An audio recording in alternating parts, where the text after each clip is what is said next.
I woke up from a dream where someone was trying to kill me. It wasn't a particularly realistic dream either. There were no weapons involved, and my assailant wasn't human. It was an inanimate object. But still, when I woke up, I felt shaken. Not because of the dream, but because of the intrusion that occurred during it. I don't often remember my dreams, and when I do, they're almost always benign. The only reason this one stuck with me was because something woke me up, before I could wake up in the dream and move my arm out of the way. If I had been able to do that, I wouldn't have been nearly as startled awake by the noise. I live alone, and all the other humans in my house were asleep. That meant there could only be one culprit, Mr. Nibbles. My cat usually sleeps with me, but not tonight. He chose instead to sleep on top of the dresser where he is right now. Why did he decide to climb on the bed and whack me in the face? Well, since he's here, I can ask him, "Hey buddy, what are you doing? Why did you hit me in the face? Did you have a bad dream? Did you want some tuna? What was going on inside your head?" Cats don't speak English, and they certainly don't speak telepathically. So his answer to my question is simply a disdainful flick of his tail. Of course, he doesn't want to tell me why he did what he did.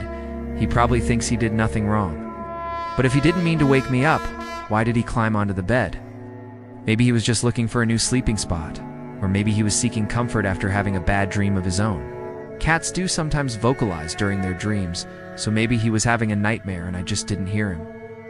I don't know why he climbed onto the bed, but I do know that he's been extra needy lately. It's the same behavior I see from cats who are about to go into heat, which is odd because he's neutered. It's also odd because he's 12 years old. Senior cats don't usually go into heat. It's the fact that he's acting like a young, unfixed cat makes me think that something else is going on. Neutered males can still display sexual behaviors, especially if they're exposed to female cats in heat. But Mr. Nibbles hasn't been exposed to any females recently. In fact, he hasn't even been outside in months.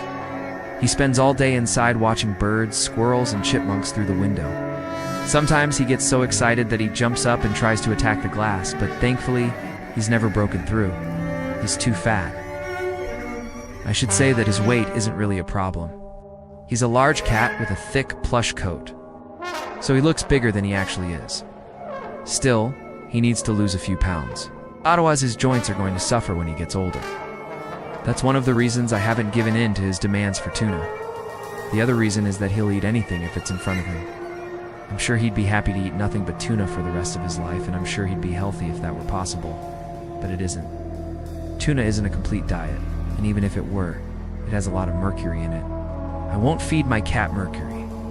I don't know if it's safe for humans to consume much mercury, but I know that cats are smaller, so it affects them more. All that being said, Mr. Nibbles will occasionally turn down his food. When that happens, I get worried because it means he might not be feeling well.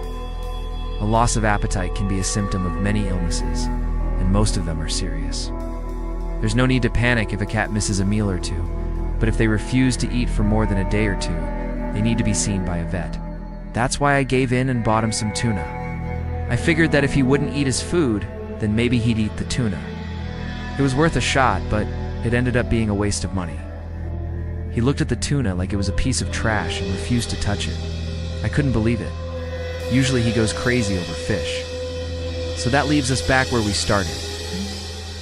Why did he climb onto my bed and slap me in the face? It could have been completely random. Cats do stupid things sometimes, and I shouldn't read too much into it. But there's another possibility. Maybe he did it because he was trying to wake me up. Cats usually try to wake their owners up by rubbing against their faces or licking them.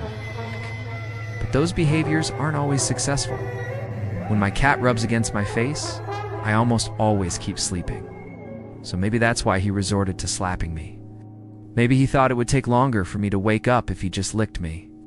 If that's the case, then he should know better by now. I've been woken up by less in the middle of the night.